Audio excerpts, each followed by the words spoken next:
हिमानी नैथानी और आप देख रहे हैं 5 का प्रहार। तालिबान का सह संस्थापक और उप प्रधानमंत्री यानी कि मुल्ला बरादर जो पिछले 6 दिनों से गायब था, वो आखिरकार सामने आ ही गया और बाकायदा उसने एक टीवी चैनल को एक इंटरव्यू दिया जिसमें उसने ये बताया कि मैं कहीं गायब नहीं हुआ था, बल्कि मैं तो किसी यात्रा पर था। और आंतरिक कलह की जो बात लगातार सामने आ रही थी तालिबान के भीतर, उसका खंडन करता हुआ नजर आया और कहा कि सब कुछ तो प्यार प्रेम से है, हम सब प्यार प्रेम से, हमारे बीच में ऐसा कुछ भी नहीं है। अगर इतना ही प्यार प्रेम है तो फिर जब कतर से डेलीगेशन आया था, उप विदेश मंत्री जब वहां से आए थे, तो फिर आखिर तब क्यों गायब था मुल्ला बरादर? और ऐसी कौन सी यात्रा हो रही थी कि तमाम चीजों को छोड़ते हुए यात्रा पर चले गए? भाई सरकार आप बना रहे हैं, इतना आपने किला फतेह किया है, तो फिर आप उस दिन या उस डेलीगेशन के टाइम पर वहां पर मौजूद क्यों नहीं थे? ये तमाम ऐसी बातें हैं जिस पर आज हम करने जा रहे हैं 5 का प्रहार और दिखाएंगे आपको वो वीडियो भी, वो इंटरव्यू भी। हालांकि उस इंटरव्यू में सिर्फ ये 4 लाइनें कही गई है और बार बार और साफ साफ ये दिखाई भी दे रहा है कि किस तरह से तनाव में है मुल्ला बरादर। आगे बढ़ूं उससे पहले आपको बता दूं कि आप रिपब्लिक भारत के साथ कू ऐप के जरिए जुड़ सकते हैं। इसके अलावा 5 का प्रहार आप कू ऐप के जरिए जुड़ सकते हैं। आपके जो भी विचार हैं आप उसे साझा कर सकते हैं कू ऐप पर।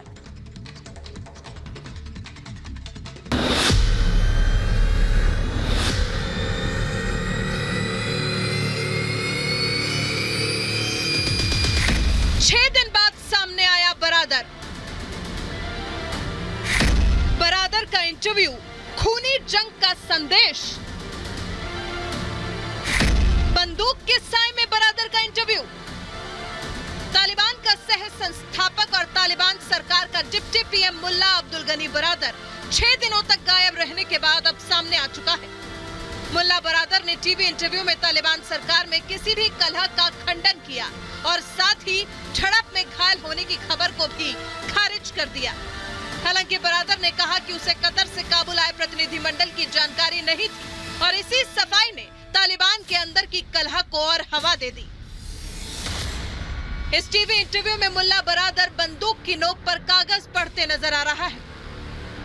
ऐसे में बड़ा सवाल ये कि क्या बरादर का इंटरव्यू दुनिया को धोखा है?